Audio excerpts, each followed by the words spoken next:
Today, we are taking on a mission into what might be the most fascinating and, frankly, the most frustrating machine we know of, your own adult brain. It really is the classic trade-off, isn't it? When we're kids, our brains are just sponges, Huh. total sponges. You can throw a child into a new country, and they just soak up the language, the accent, everything almost effortlessly. And then you, as an adult, try to pick up Spanish on an app, and it just feels like you're trying to carve a rock with a plastic spoon. Exactly. And there's a good reason for that. Yeah. We need stability as adults. I mean, we need our memories, our sense of self, our skills to be consistent day to day. But that stability, it comes with a huge price tag. And that price is malleability. It's that loss of the brain's youthful ability to learn, and it's all tied to this concept called critical periods, or CPs. You've probably heard of these. They're these uh, biologically set, time-limited windows, usually early in life, where the brain is just incredibly sensitive to whatever the environment throws at it. It's like the brain's main construction phase. It is. During these periods, experience literally shapes the brain's structure. Take the visual system in an infant. It needs input from light in a very specific window to learn how to wire the eyes to work together properly. Or, I love this example, songbirds. They have to hear their species' song during a very precise period, or they can never sing it correctly as an adult. These are moments of just maximal neural fluidity. The pathways are being laid down fast and strong. And here's the absolute crux of the problem for us adults. These periods close. The scaffolding, which was once super flexible, it just hardens. It sets into a stable adult configuration. Which, again, is essential for normal life. You don't want your core identity or your ability to walk just randomly changing every time you have a new experience. No, that would be chaos. But that closure, that hardening, it creates this massive wall when it comes to therapy. If a really bad pattern gets locked in, say, the learned behavior of an addiction or the fear response in PTSD, that rigidity makes it almost impossible to fix. It does. Talk therapy can only do so much against hardened circuits. Or think about it on the neurological side. Someone has a major stroke. Relearning how to walk or talk becomes this agonizing, slow, inefficient process because the brain just fundamentally does not want to be rewired. You're stuck. And that reality, that wall, is what led the neuroscientist Dr. Gul Dolen, formerly at Johns Hopkins, now at UC Berkeley, to ask this really radical question. Right. If the brain's rigidity is caused by specific biological mechanisms, Yeah. these breaks, could we find a kind of master key to temporarily, and this is the key word, reversibly, unlock those gates? Could we send an adult brain back to its childhood state just for a little while, long enough to fix what's broken? And that question right there, that is our mission for today's deep dive. We have dug through a huge stack of sources, comprehensive research reports, lab summaries from things like the Fiatham Project, academic reviews, all detailing these incredible preclinical findings. And they all point to the idea that these master keys, well, they aren't some futuristic sci-fi drug. They're molecules we've known about for a long time. Psychoactive compounds. So our goal for you today is first to get way past the usual conversation about the subjective trip and really get into the neurobiology, the how and the why of this critical period reopening. And second, and this is maybe the biggest takeaway for the future of medicine, Right. we need to understand what the duration of this effect means. Because it turns out different drugs hold that door open for wildly different amounts of time, and that changes absolutely everything about how you'd use them. Okay, so let's get into it. And the story here, the genesis of this whole idea, it doesn't start with a mouse in a cage. It starts with, I think, one of the most wonderfully bizarre subjects in all of neuroscience, It starts with an octopus. an octopus. It's just a perfect example of how pure, curiosity-driven science can lead to something massive.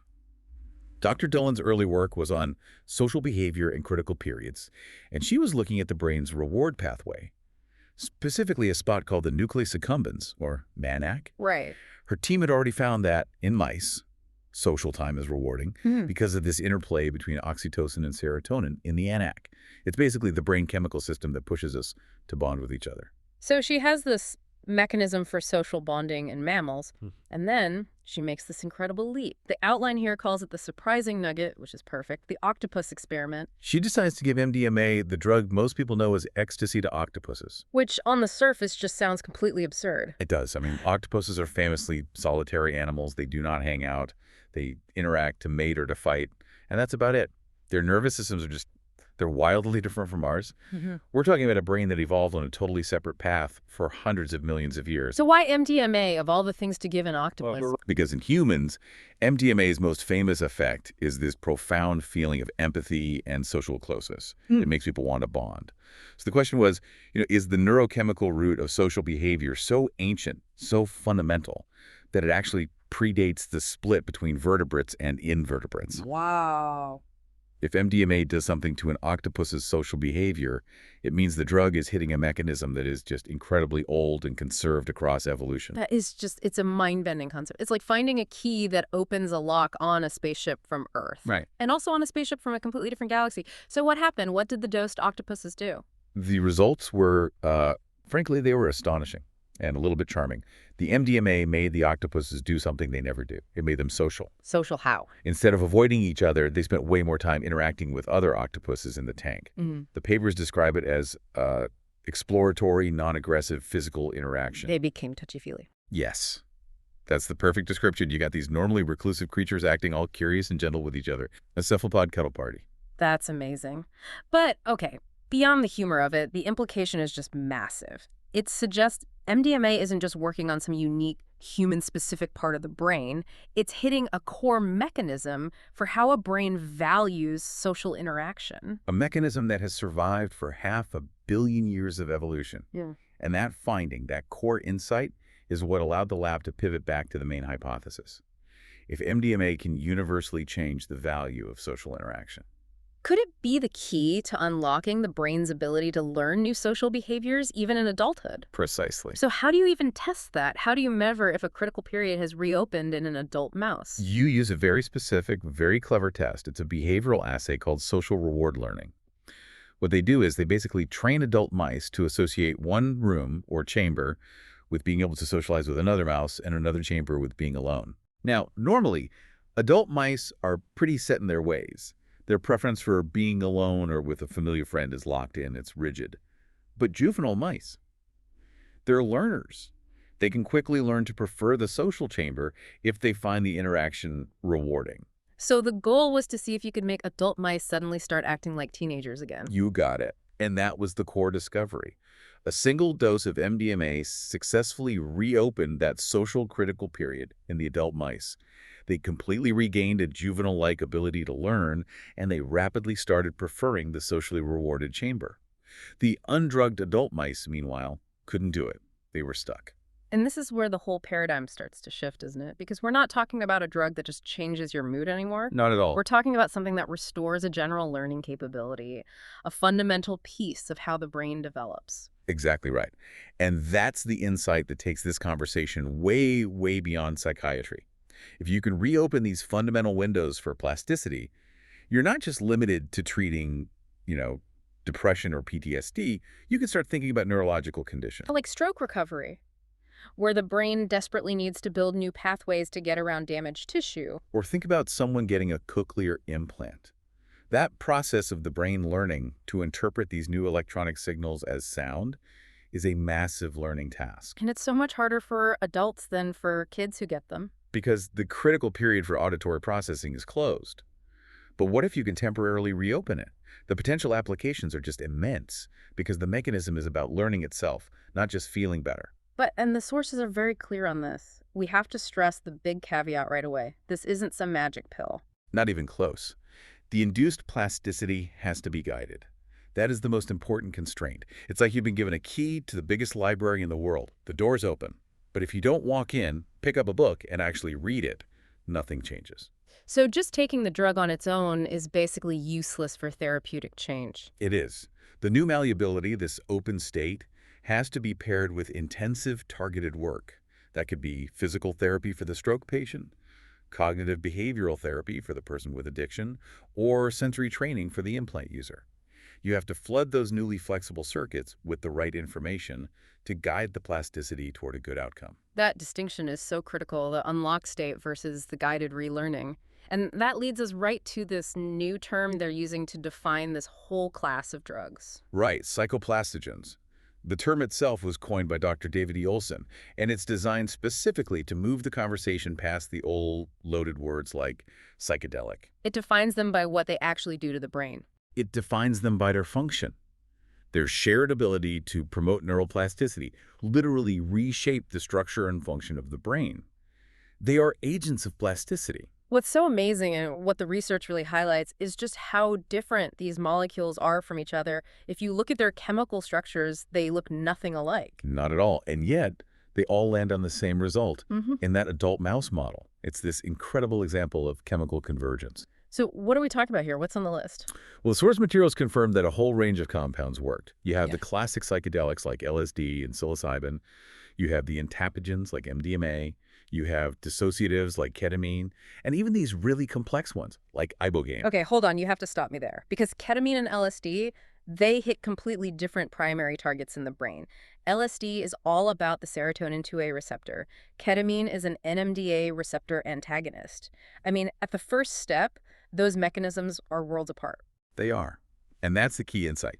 The magic here isn't about that first molecular domino that gets tipped over. It's about the downstream convergence. It doesn't matter what the initial trigger is. They all set off this cascade of cellular events that results in the exact same final output. The adult brain becomes plastic again. So how? What is the actual physical break in the brain that all these different drugs are managing to release? To get that, we have to talk about the breaks themselves. Why do critical periods close in the first place? Well, as the brain matures, it starts to physically reinforce the connections it wants to keep. It builds these inhibitory structures. Collectively, we call this the extracellular matrix, or ECM. And a key part of that are these things called perineuronal nets, or PNNs. Exactly. Perineuronal nets. The name is pretty descriptive. Help us visualize it. Is it like a tiny straitjacket for your neurons? That's a great analogy. Think of your synapses, the connections between neurons like construction sites. In a kid's brain, the scaffolding is all temporary, flexible, easy to move around. You can build and tear down connections really fast. As you become an adult, the PNNs form. And you can imagine them as this dense, sticky sugar and protein meshed like a kind of chainmail or even a biological cement that gets wrapped around the most important mature synapses. So they are literal physical constraints. They pour the concrete to make sure the connection that was there yesterday is still there tomorrow. Precisely. They are the physical embodiment of the stable adult brain. They are great for keeping your memories safe, but they also physically block the kind of rapid, large-scale rewiring you need for new learning. So the psychoplastogens then, whether they started with a serotonin receptor or an NMDA receptor, they must all be achieving the same final goal. They have to be temporarily softening that chainmail. That is the core mechanism. The common downstream effect is ECM reorganization. These molecules trigger a cellular process, and the research points very strongly to enzymes called matrix metalloproteinases, or MMPs, that temporarily degrades those PNNs. Matrix metalloproteinase, okay, what are they? Think of MMPs as the brain's own highly specialized demolition crew. They're enzymes that can break down proteins in the ECM. The psychoplastogens appear to basically give the order to release this crew, which then goes to work temporarily chewing away at the PNNs, softening that cement. So the drug isn't dissolving the cement itself, it's telling the brain to release its own cement-dissolving enzymes. That's the idea. It physically ungates the circuits. But just having the structure be soft isn't enough. For learning to actually happen, the brain also needs to be in a learning state. And that brings us to the second key mechanism, which is metaplasticity. Metaplasticity. Okay, so we're adding another layer here, but this seems important for how well the learning works once the window is open. It's critical. Metaplasticity just means changing the rules for future plasticity. In the rigid adult brain, the threshold for changing a synapse is really high. The mechanisms for strengthening connections, called LTP, and weakening them, called LTD, are, well, they're stiff, resistant to change. It's like trying to break a bad habit, right? The existing neural pathway is so strong that it takes a massive amount of effort to weaken it or build an alternative. That's a perfect way to think about it. The psychoplastogens, they lower that threshold. They reset the system back to a juvenile-like state where neurons become acutely sensitive to new input. So now, the same little bit of experience that the adult brain would have just ignored can suddenly cause a big, lasting change in the synapse. So we have the PNNs softening, which creates the opportunity for change, and then the metaplasticity, which makes the neurons eager to change. Exactly. Make sure that opportunity is actually used for learning. Does the research give us any clues about how that learning is directed? I mean, is it just a free-for-all, or can it be targeted? It can be. And this is where Dr. Dolen's work on social reward learning comes back in. While the ECM softening is a general effect, the specific ability to relearn social rewards was tied to one more thing: the restoration of oxytocin-mediated long-term depression, or LTD, in the nucleus accumbens. Okay, long-term depression, LTD. That's the mechanism for weakening connections. Why is that so important? Because so many problems like addiction or PTSD are caused by connections that are pathologically too strong. The reward value of a drug is way too high. The fear response to a harmless trigger is way too high. Right. To fix that, you don't need to strengthen more things. You need to weaken the bad stuff. Yeah. You need extinction learning. And LTD is the cellular basis for that extinction. It is. So by restoring the ability of oxytocin to drive LTD in this key social reward circuit, the drug is specifically re-enabling the brain to weaken those old maladaptive connections. It gives it the power to unlearn. This level of detail is it's so important because it lets us make a really clear distinction. A distinction between the acute trip and the long-term therapeutic window. Yes, we have to separate the upstream trigger from the downstream effector. The trigger is the trip itself, the intense hours-long subjective experience. Right. That's the trigger, the initial event, the flipping of the switch.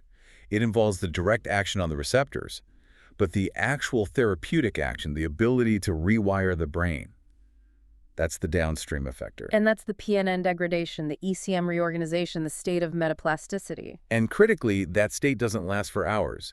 It lasts for weeks. The huge insight here, the thing that changes everything, is that the lasting therapeutic benefit comes from using that weeks-long window of plasticity, not from the hours-long subjective trip. But wait a second, there's a correlation, right? The original research found that the drugs with the longer subjective trips in humans were the ones that created longer plasticity windows in the mice. That's a fantastic point. It suggests the trip is doing more than just flipping a switch, doesn't it? It suggests that the nature of the trigger matters. While the acute effects at the receptor are short-lived, the processes they initiate, things like turning on genes, synthesizing new proteins, making and releasing those MMP enzymes, that's a much slower biological process. So a stronger or longer-lasting trigger might kick off a more robust and persistent downstream response. That's the leading hypothesis. A bigger initial push leads to the demolition crew staying on the job for longer. It confirms that while the trip isn't the therapy itself, it seems to be a necessary parameter that dictates the duration of the actual therapeutic window. And that duration. That's where this gets really, really interesting for anyone thinking about the future of medicine. Oh, absolutely. This research gives us a clinical roadmap based purely on pharmacology. Because if the whole point is to use that open window for therapy, then the exact length of that window changes everything about the treatment. And the variability they found it was unprecedented. All these drugs reopened the critical period, but the duration ranged from 2 days to 4 weeks from a single dose. That's the difference between a quick outpatient visit and a month-long residential stay. It's a huge deal. Okay, let's go through them because this dictates logistics, cost, everything. Let's start with the shortest one, ketamine. Right, the dissociative ketamine. It opened the window of plasticity for about 48 hours, just 2 days. 2 days. That is an incredibly tight timeline. There's zero room for error. The patient and the therapist have to be ready to go, like, immediately. It demands a really immediate, high-intensity, time-compressed therapy. Logistically, that's actually simpler in some ways. It's cheaper. You could do it in an infusion clinic. But it also limits what you can achieve. It seems built for rapid, acute relief, like its known antidepressant effects.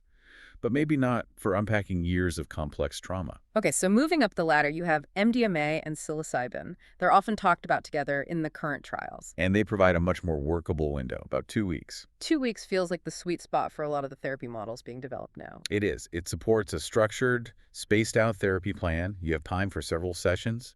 You can process, you can integrate. There's time to breathe, without the crazy pressure of that 48-hour deadline. Then you get to the real long-haul players, LSD. LSD opened the window for about 3 weeks. 3 weeks? That's a lot of time. You could do some serious work in 3 weeks. You really could. It's a period of extended malleability that would be suitable for more complex, longer-term behavioral work, things that require a lot of repetition and reinforcement. And then there's the big one, the outlier, Ibogaine. Ibogaine, which has this long history in addiction treatment, it held the critical period open for a staggering 4 weeks. A whole month. A full month. In neuroplastic terms, that's a lifetime. It is, and it suggests the highest potential for really deep chronic restructuring, Hmm. for something like a severe substance use disorder, where you're trying to rewire circuits that have been pathologically reinforced for years. That kind of sustained plasticity could be incredibly powerful. But looking at that gradient, 48 hours on one end, a full month on the other, it just completely rewrites the clinical playbook, doesn't it? It blows it up. You have to design entirely different protocols. You move from what you might call high cadence protocols for ketamine action right now to low cadence, sustained protocols for something like ibogaine, which would require much slower, more deliberate integration over time. I just want to pause on the challenge of that 4-week window. Managing a person who is in a highly plastic, suggestible, almost juvenile state of mind for an entire month, that seems like a massive ethical and logistical undertaking. It's a huge hurdle. To use that window safely and effectively, you need a completely controlled environment, a stable, protected, consistently positive setting. You're basically talking about a residential treatment center that's designed to be a temporary boarding school for the rewiring brain. And the risk, if something goes wrong in that environment, if the person has a negative experience or a bad interaction. That negative input could get hardwired in just as powerfully as a positive one. The liability is enormous, and the cost would be too. So the potential for healing is tied directly to the molecule, but so is the cost and the complexity of the treatment. That's the hard translational truth of it. It forces this really difficult balance between therapeutic power and practical accessibility. Let's pivot back for a moment to the other applications beyond psychiatry, into neurology. Right, because this general mechanism of ECM reorganization has so much potential there. Think about stroke rehab. You could combine one of these psychoplastogens with an intensive motor retraining therapy, like constraint-induced movement therapy or CIMT. CIMT is that therapy where they restrain the patient's good arm to force them to use the one affected by the stroke, right? It's notoriously difficult. It's brutal, and it requires thousands and thousands of repetitions to get even small gains. But what if you did that during a 2-week window of juvenile-like brain plasticity? Those same repetitions could produce massive functional recovery in a fraction of the time. The timing would have to be perfect. Dose the drug, then immediately start the intense physical therapy. Exactly. Maximize that window of opportunity. The same logic applies to sensory restoration, helping a brain adapt to a new prosthetic limb, or especially a cochlear implant. Reopening that critical period could dramatically speed up the process of the brain learning to map those new inputs into meaningful perception. The sources even mention some fascinating case reports on things like chronic pain and the sense of smell. Yes, the idea of updating the brain's internal map of the body, what's called the bodily representational schemata. Intractable phantom limb pain is a perfect example. The brain is stuck with an old erroneous map that says a limb is still there and hurting, And psilocybin has shown some potential to help with that. suggesting it allows the brain to finally perform a plastic update on that broken map. And the reports of it improving smell deficits also point to this general plastogenic effect, allowing sensory circuits to remap themselves more efficiently. Okay, so we've laid out this incredible potential, this power to literally send the brain back to childhood. But anytime you're talking about manipulating the core architecture of the brain, you are walking on very shaky ethical ground. It's paramount. We have to talk about the dual edge of this. Plasticity is not inherently good. It's just potential. It's Yeah. outcome agnostic. A hyper-malleable brain will integrate trauma and negative experiences just as powerfully as it will integrate healing. So you run the risk of what the outline calls iatrogenic consolidation of trauma. Basically, the therapy itself could accidentally make things worse if a patient has a bad experience during that open window. You could potentially reconsolidate that trauma into an even stronger, more rigid memory. That risk is very, very real. And it's why the clinical setting and the screening of patients is so non-negotiable. You can't give this to someone who is at high risk for psychosis or severe emotional instability. The risk of destabilization is just too high. And what about the very idea of stability itself? The adult brain is rigid for a good reason. It preserves our identity. What happens if we start repeatedly forcing it back into this plastic state? Do we risk, I don't know, losing our core self? That is the big, unanswered long-term question. The goal is always targeted, temporary malleability, followed by a return to a new, better stability. If you just keep reopening the CPs without a clear goal, you might just exhaust the brain's adaptive capacity, or could even rebound and snap back into an even more rigid state to protect itself. It's a delicate balance, and that inherent risk is what's driving the search for the next generation of these drugs, isn't it? The big goal, the thing projects like Phythom are working on, is to decouple the good part from the risky part. Decoupling effects. That is the holy grail of this field. Can you design a molecule that delivers all the therapeutic neuroplastic benefits, the weeks of ECM reorganization, while minimizing or even eliminating the acute, subjective, psychoactive trip? Because if the trip is just the trigger and the plasticity is the medicine, then theoretically you could create a drug that just flips the switch chemically without the huge cost and risk of managing a person through an 8-hour altered state. Exactly. A drug like that would be pharmacologically superior in almost every way.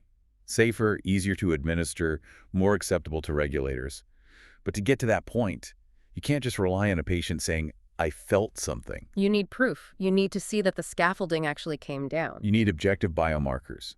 You need tools, maybe something you can measure in spinal fluid or see with advanced brain imaging, that can confirm objectively that the PNNs have softened and that open state has been achieved.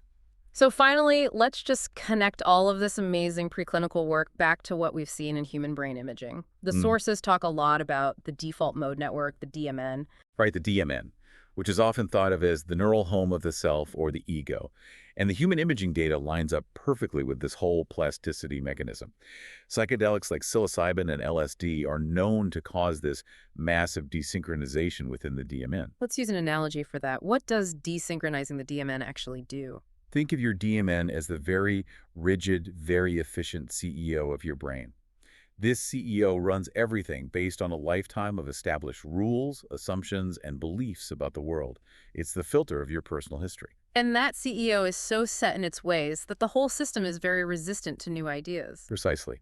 The psychedelic-induced desynchronization is like temporarily sending that CEO on vacation. It loosens the grip of those old, top-down beliefs about who you are and how the world works. That experience of self-transcendence allows the brain to look at things with fresh eyes, which then allows new, more adaptive ideas to form and solidify during that post-acute plastic window. It's the neurological basis for feeling unstuck. And we even have evidence that this can cause long-term structural changes in people, right? We do. There are studies on chronic ayahuasca users that show persistent changes, like reduced cortical thickness in key hubs of the DMN. This is strong evidence that these plastic changes aren't just temporary cellular events. Over time, they can lead to visible structural reorganization of the human brain. Which just underscores both the incredible power and the potential risk here. Weakening the structures that support your ego might be incredibly useful for breaking a bad pattern, but we have to be so careful about the long-term consequences. It demands caution and precision. What an incredible deep dive this has been, from an octopus on MDMA all the way to the molecular breaks that govern our own potential for change. Let's just try to synthesize this huge paradigm shift. I think the biggest shift is in how we define these compounds. They're not just consciousness-altering drugs anymore. They are, first and foremost, pharmacological modulators of neural development. They're tools that can reverse a fundamental process of aging in the brain. And the entire clinical future is dictated by the clock. The therapy, the cost, the accessibility, it all comes down to that weeks-long window of malleability, not the hours-long trip. Dr. Gul Dolen and her colleagues, they haven't just found a master key. They've given us the timing sheet for how long that key holds the door open, and the challenge now falls to the rest of the world to figure out how to walk through that door safely and effectively. So we want to leave you with this final provocative thought. If we can gain precise control over the brain's own juvenile plasticity, if we can turn it on and off for targeted relearning, whether that's for addiction or stroke recovery or healing deep trauma, then we're essentially gaining the capacity to redesign the adult self. The breakthrough really shifts the question. We're moving past just asking, can we fix what's broken in the adult brain, to a much bigger and I think much more profound question. Given this temporary controllable power of youth, how do we responsibly harness it to deliberately sculpt a better, wiser, more adaptive version of ourselves?